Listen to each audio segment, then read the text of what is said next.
Hey lovelies, you're welcome back to Reviews and Recaps. Let's get into today's video. So today we're going to be talking about Ready to Love Reunion Part 1. So did you guys see just before the reunion started, Andre tried to hug on Jeffrey and speak to her before they started filming? I get the impression he was trying to sweeten her so that she doesn't go out there and butcher his ass, because he knows what he did, in my opinion, okay? So can we just quickly talk about the fashion? So everyone looked really good, right? I wasn't here for a lot of the wigs though. Marcia's wig, I'm like, girl, what are you doing? Mercedes' wig, I'm like, girl, no. A lot of their wigs were I was just not feeling it. Zonique is a beautiful girl. That is something that came out on today's episode, right? However, I felt like that complexion, the makeup wasn't matching the neck. And I'm just like, why are you going to do my girl, Janique, like that, right? That's just not fair. Gotta make it match, okay? But a lot of them, their makeup wasn't really matching. Now, Jeffrey, I can't believe I'm saying this, but Jeffrey looks good in that blonde. She actually did look good in that blonde. Now, I wish there was a little bit more with that done with that hair of hers, and also with the skin.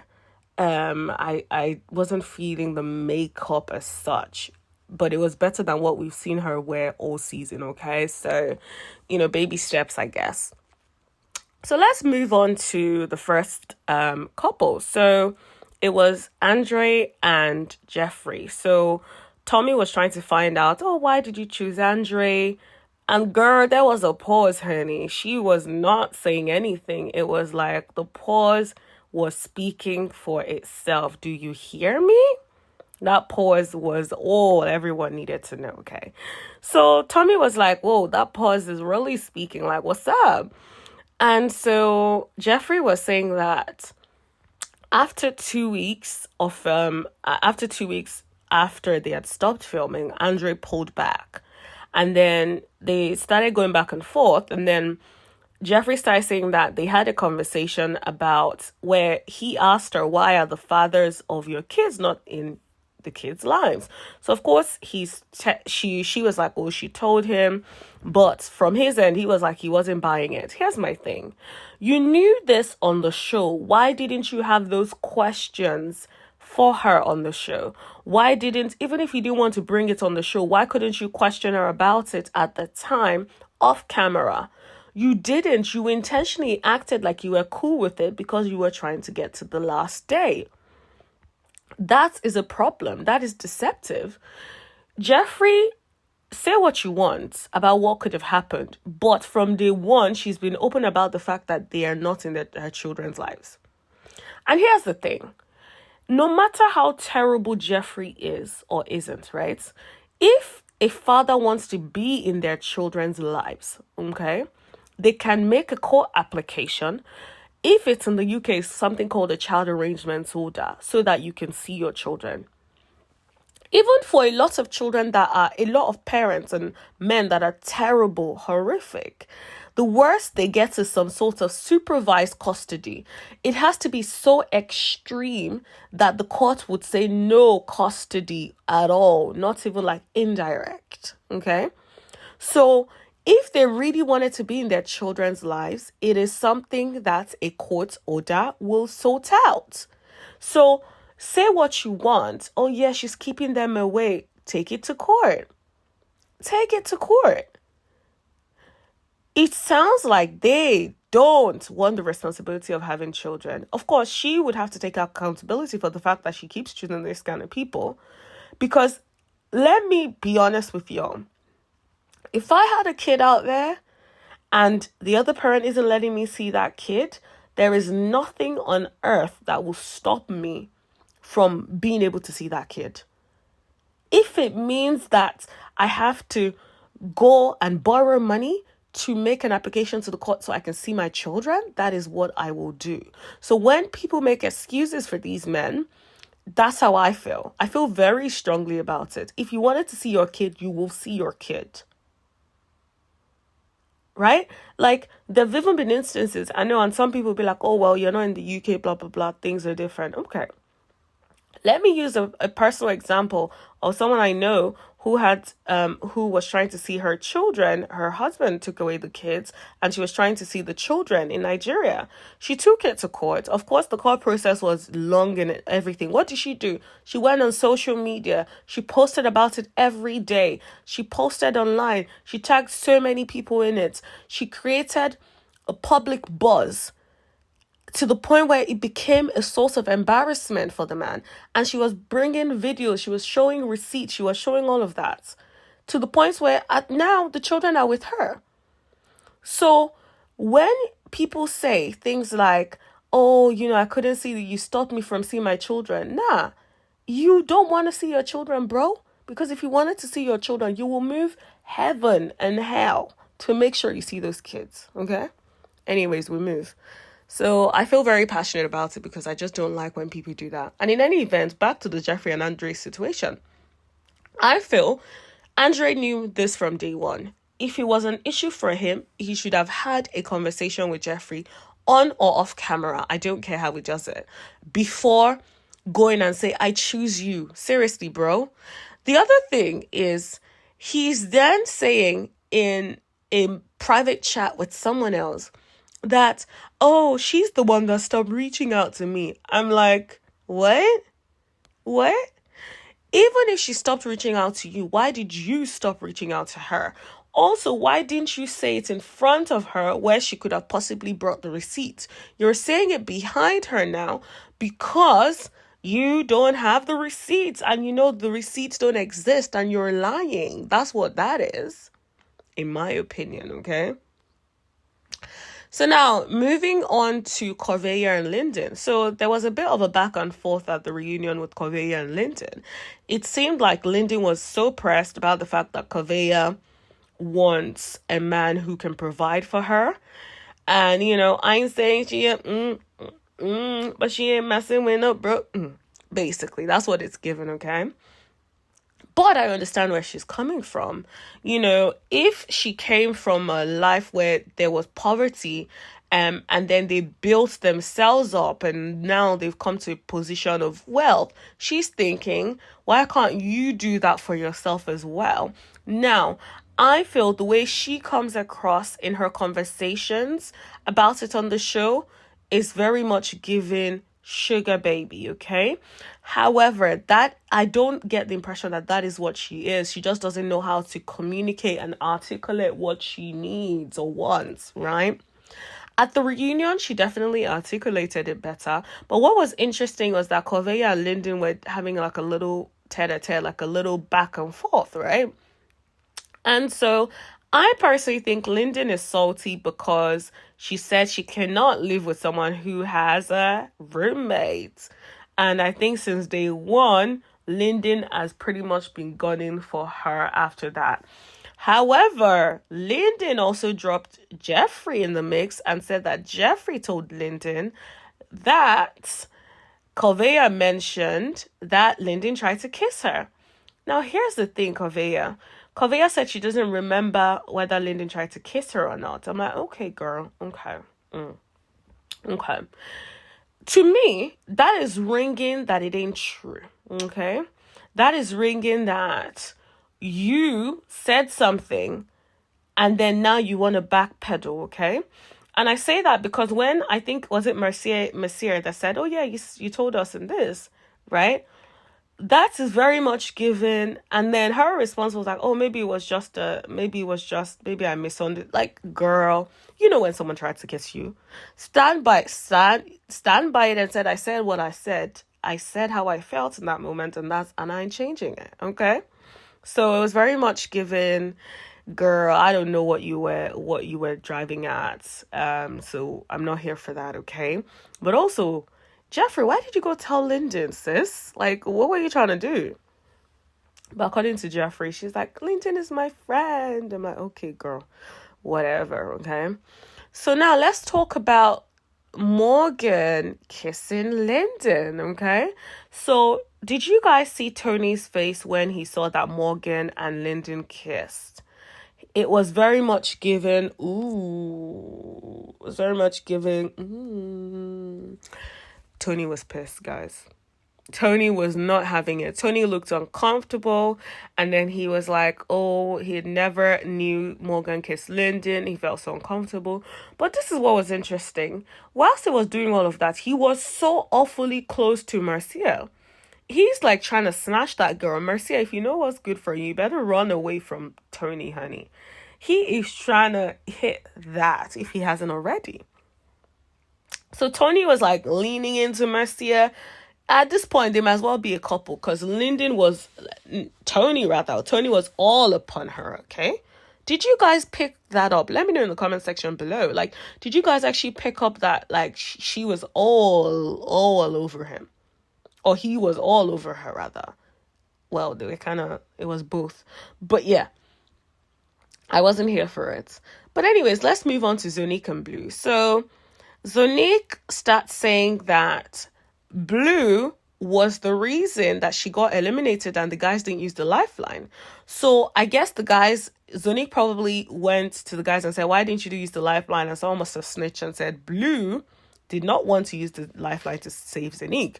So apparently everyone eventually came around to using the lifeline to save Zonique except Blue. What was interesting about the whole thing is that after the elimination of Zonique, Blue texted Zonique saying, you can just date me. I'm like, oh my gosh.